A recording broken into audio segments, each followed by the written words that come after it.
দুইটা ইম্পর্টেন্ট বিষয় নিয়ে আমাদের কথা বলার আছে। প্রথম বিষয়টা হচ্ছে, আমরা ইতিমধ্যে খবর পেয়েছি যে বাংলাদেশের প্রায় 15টি ব্রিজে যে টোল দেওয়ার যে ব্যবস্থাটি, এইটি বন্ধ করে দেওয়া হয়েছে স্টুডেন্টদের কথা বলে।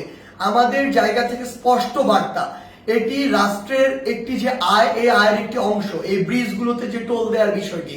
সো কেউ স্টুডেন্টদের কথা বলে হোক, বৈষম্য বিরোধী ছাত্র আন্দোলনের কথা বলে হোক, এই নামের অপব্যবহার করে কেউ বাংলাদেশের কোথাও ভুলে এই কাজ করবেন না।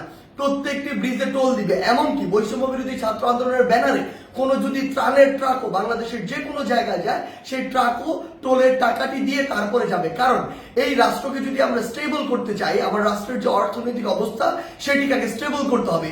কিন্তু ক্ষমতার অপব্যবহার করার যে নোংরা সংস্কৃতি ছিল এত বছর ধরে, এখন আপনি যদি সামান্য কিছু একটি অস্থিতিশীল অবস্থা দেখে আবার সে ক্ষমতার অপব্যবহার করেন এবং আপনার কথা মতো কোনো একটি জায়গায় ব্রিজে টোল দেওয়া বন্ধ করে দেন, কিংবা কোনো একটি স্টিকার দেখে বার হয়ে যান, এটিকে আমরা কোনোদিনও সমর্থন করি না। আমাদের জায়গা থেকে স্পষ্ট বার্তা, অবশ্যই প্রত্যেকটি ব্রিজে এই টোল যেটি, সেটি টোল দিয়ে যেতে হবে। এবং আরেকটি হচ্ছে যেটি, যখন এই ব্রিজে কোনো একটি গাড়ি এভাবে ত্রাণের কথা বলে বা অন্য কোনো প্ল্যাটফর্মের কথা বলে টোল ছাড়া চলে যাচ্ছে, আরো অনেক গাড়ি আসলে টোল ছাড়া এইভাবে ওই গাড়ির সাথে চলে যাচ্ছে। এই যে অপসংস্কৃতিটি কিংবা ক্ষমতার অপব্যবহারের যে নোংরা বিষয়টি, এটি আমরা কখনো সমর্থন করি না। রাষ্ট্রের যে আয়ের সেক্টরগুলো রয়েছে সেগুলো সুন্দরভাবে চলতে হবে রাষ্ট্রের সুন্দরভাবে চলার জন্য। আরেকটি গুরুত্বপূর্ণ বিষয় যেটি আমরা দেখতে পাচ্ছি, বিগত 16 বছরে আওয়ামী লীগ ফ্যাসিস্ট সরকার কি করেছে, তার ক্ষমতার অপব্যবহার করেছে। আওয়ামী লীগ বাদে অন্যান্য যত রাজনৈতিক দল ছিল, ওই রাজনৈতিক দলগুলোকে বিভিন্ন মিথ্যা মামলা দিয়েছে, হয়রানি করেছে, চাঁদাবাজি করেছে, কিংবা তাদেরকে এলাকা ছাড়া করেছে, যেটিকে আমরা কখনোই সমর্থন করি না।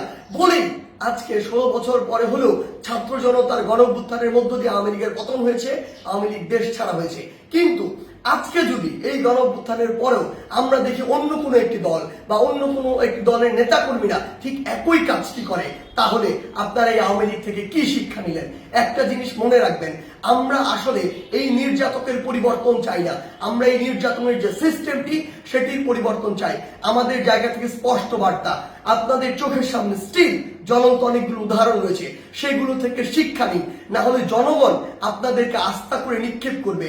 আমরা যেন এটি না দেখি যে কাউকে আবারও মিথ্যা মামলার ওই চক্রটিতে যেতে হচ্ছে, কাউকে আবারও কোনো দোষ ছাড়া বিনা দোষে ঘর বাড়ি ছাড়া করা হচ্ছে, ঘর বাড়ি ভেঙে দেওয়া হচ্ছে, কিংবা তাদেরকে নির্যাতনের শিকার করা হচ্ছে, কিংবা আমরা শুনছি দেশের বিভিন্ন জায়গায় একটি চাঁদাবাজির নতুন চক্র গড়ে উঠছে। আমরা আপনাদেরকে স্পষ্ট করে বলতে চাই, আমরা আমাদের জায়গা থেকে বৈষম্য বিরোধী ছাত্র আন্দোলন এই সকল ক্ষমতার অপব্যবহারের বিপক্ষে, এবং আমরা এগুলোর বিপক্ষে সবসময় কথা বলে যাব। আপনাদের সহ আপনাদের যারা স্টেক হোল্ডার রয়েছে, যারা আপনাদেরকে এগুলো করার জন্য আসলে উৎসাহ দেয়, কিংবা আপনাদের ওই সমর্থক গোষ্ঠী যারা চুপ করে থাকে, তাদেরকে বলছি, জনগণ যদি একবার এই সকল সেন্টিমেন্টের বিরুদ্ধে দাঁড়িয়ে যায়, তাহলে আপনাদের অস্তিত্ব সংকটে পড়বে। তাই জনগণের চাওয়াটার কথা চিন্তা করুন, সময়ের দাবির কথা চিন্তা করুন। যদি আপনার নাম ভাঙিয়ে কিংবা আপনার কেউ একজন রুট লেভেলে এই কাজগুলো করে, দিন শেষে ব্লেম কিন্তু আপনার উপরেই আসে। সো এই জিনিসটি মাথায় রেখে পুরো বাংলাদেশে এই যে নতুন আরেকটি 16 বছরের যে বিভিন্ন চিত্র ছিল, উদাহরণ ছিল, সেগুলোর যে নতুন আরেকটি এক্সটেনশন কেউ কেউ তৈরি করছে নতুন করে, কিংবা নতুন আরেকটি সংস্কৃতি কন্টিনিউ করার চেষ্টা করছে, আমাদের জায়গা থেকে স্পষ্ট বার্তা, আমরা এটি সমর্থন করি না। এবং আমরা অন্তর্বর্তীকালীন সরকারকে স্পষ্ট করে বলতে চাই, আইন শৃঙ্খলা রক্ষাকারী বাহিনীর মাধ্যমে, বিচার বিভাগের মাধ্যমে যারা এই মিথ্যা মামলা থেকে শুরু করে চাঁদাবাজি, নির্যাতন, হয়রানি, ঘরবাড়ি ভাঙচুর এরকম কোনো কিছুর সাথে জড়িত, তাদেরকে স্পষ্টভাবে আইনের আওতায় আনা হোক। বৈষম্য বিরোধী ছাত্র আন্দোলনের পক্ষ থেকে কিংবা ছাত্র জনতার পক্ষ থেকে এর প্রতি পূর্ণ সমর্থন রয়েছে। ধন্যবাদ।